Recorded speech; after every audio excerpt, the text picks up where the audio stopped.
understand the concept of culture, let us think of it as a core, which includes language, beliefs, values, interactions, art, and is a unifying factor.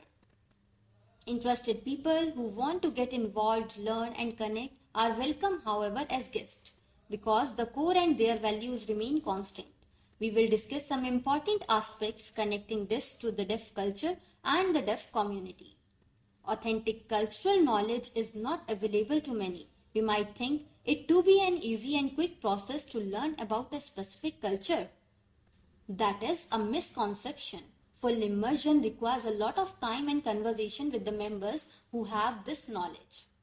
Having empathy and understanding is valued.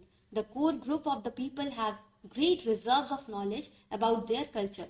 Learning just the basic and having only superficial knowledge is not enough. Immersion is to have a deep-rooted knowledge of the culture.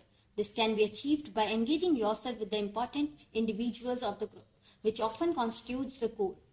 The wider community and the core both are different. Now that we understand how culture works, deaf culture also has these aspects which are similar to that of any culture.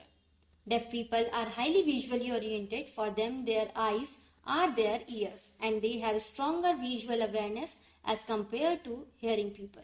Deaf people perceive the world through their eyes and express themselves in sign language. Sign language is a visual language and it gives our community a sense of oneness.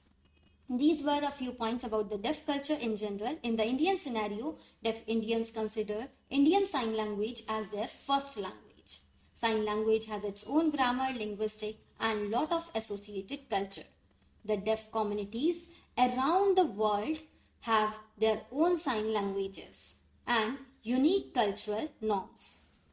You might have thought that sign language is universal. However, that is the wrong belief. Around the world, every country has its own sign language. Reports state that over 200 sign languages exist around the world along with their associated culture. Deaf community in India prefers ISL as their primary mode of communication. ISL has a rich grammar including many norms and practices. I will touch upon some of them. Some unique aspects about ISL grammar are as follows. Non-manual features. Deaf people use facial expressions very fluently while communicating in sign language to convey and clarify the intent of the message. There is an extensive vocabulary and exhaustive potential of modifying and adding new signs. Compounding of two independent signs to create a new sign.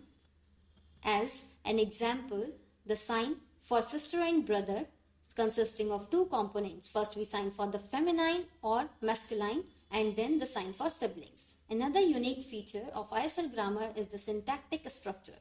The interrogatives and numbers are always signed at the last of the sentence. There is a great amount of diversity and details regarding the grammar of sign language when we analyze for local and regional use.